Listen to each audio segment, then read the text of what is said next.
આપ જોઈ શકો છો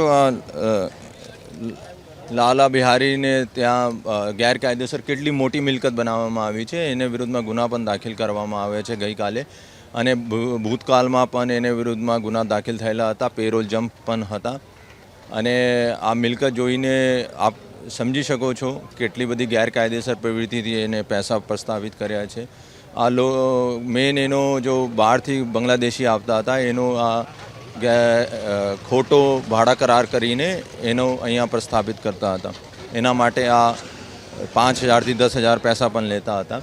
એના સાથે સાથે આ લાલાભાઈ જો ગેરકાયદેસર બાંગ્લાદેશી મહિલાઓ છે એના પાસેથી પ્રોસ્ટિટ્યુશનનો પણ ધંધા કરાવતા હતા, ફાઇનાન્સનો પણ ધંધો કરતો હતો.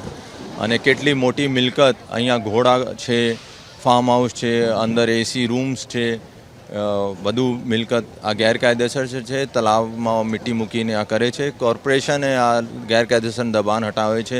બધી કોર્પોરેશનની ટીમો છે. અમારા પોલીસનો કામગીરી આ છે કે અહીંયા કાયદા વ્યવસ્થા ના બિગડે અને કોઈ જાનહાનિ ના થાય, એના માટે પોલીસ છે. સર, આજે લલ્લા બિહારી છે, એ લલ્લા બિહારી તમે જે કીધું એ પ્રમાણે તો ખરું, પણ એવું કંઈ ખરું કે જે ઘૂસણખોરી બાંગ્લાદેશીઓ હતા એના દસ્તાવેજ બનાવવામાં કે એવી કોઈ સંડોવણી, અને જે 2019માં CAA એના વિરોધમાં જે અહીંયા થયું હતું અમદાવાદમાં, તો પણ એમાં એમની શું સંડોવણી?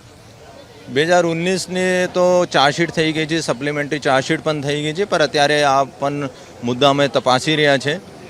અને અમે ઘણા બધા બાંગ્લાદેશીએ કીધું કે અમારો ભાડા કરાર આ લાલાભાઈ બિહારી બનાવવામાં આવ્યા છે અને એના માટે એનો પૈસા પણ આપવામાં આવ્યા છે. તો એ ધ્યાનમાં લઈને લાલા બિહારીને વિરુદ્ધમાં ગઈકાલે ક્રાઇમ બ્રાન્ચમાં ગુના દાખલ કરવામાં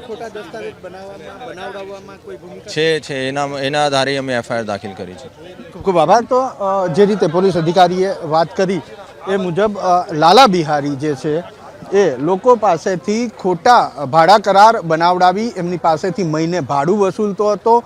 જે ઘૂસણખોર બાંગ્લાદેશ મહિલાઓ છે તેમની પાસેથી દેહ વેપાર કરાવડાવતો હતો, ફાઇનાન્સનો ધંધો કરતો હતો, અનેક પ્રકારના એવા ધંધા કરતો હતો, જેને લઈ અને તેની સામે ફરિયાદ પણ દાખલ થઈ ગઈ છે.